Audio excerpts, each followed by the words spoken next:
Hey guys, this is a quick video. I had promised another video on low inflammation diet. So what a low inflammation diet is, when we eat carbohydrates and sugar, our body is constantly kind of rebelling against that through inflammation. So your immune system is rebelling. Say if you eat ultra processed foods, some of that is probably leaking through the tight junctions in your gut.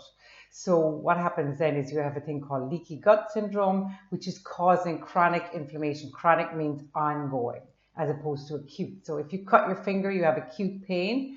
If you have something that's an ongoing problem, it's called a chronic problem. So it's going on for a good period of time. So you have chronic inflammation, not just in your gut, of course, that's immediately where, so basically you have bits of your food, bits of poop going through your gut wall, and it's called leaky gut. And that's because you're not eating the right food. The best thing to do is to eat food that's as natural as possible. Of course, there are some better foods and some kind of worse foods in that category, but for a start, I would get yourself eating natural whole foods. When I say whole foods, I don't mean whole grains. I mean whole foods. I generally don't eat grains at all, but I do. Oh yeah, at the weekend I might have some brown bread or something like that. Um, but I don't have it every weekend, to be honest. And I find that I do actually get some kind of level of inflammation. So what that inflammation is doing, you don't notice it. You could be skinny, you could be overweight. The chronic inflammation is causing you to feel unwell in some way. You might have psoriasis, you might have eczema.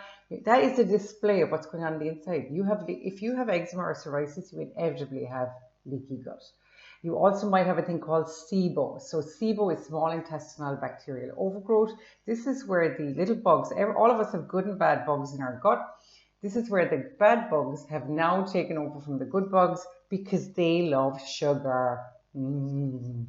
So the sugar is feeding them. So you're having too much sugar. That sugar may come in the form of carbohydrates or may come in the form of actual sugar, and they love that. So the SIBO could be like a kind of a yeast inside of your gut that's taken over. So your food is not processing properly. So you could have a whole lot of other digestive problems. So you need to get rid of that. So you need to start eating some whole foods like arugula, rocket lettuce, broccoli, cauliflower, cabbage, onions, garlic, raw, ginger. Get these things into your diet. I do it a lot of the time. I add ginger to say I make a beef chili with beef mince, 18% fat. I cut vegetables into it, celery included, lots of really good fibers in celery. You know, you can disguise it. I put in a couple of streaky rashers, smoky rashers first to make it tasty. And I put in lots of turmeric, chili powder, ginger powder, fresh raw ginger. I chop into it if I have it, and all of these really good things that are good for your polyphenol. So your gut little bacteria, the good bugs, they love that stuff.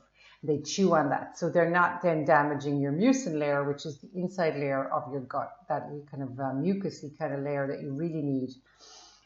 So you're preventing leaky gut, and that's basically how low-grade inflammation is caused on an ongoing basis. So you might have autoimmune disease, you caused hyperinsulinemia from the constant spiking of insulin from your sugar, so you're wearing out your pancreas.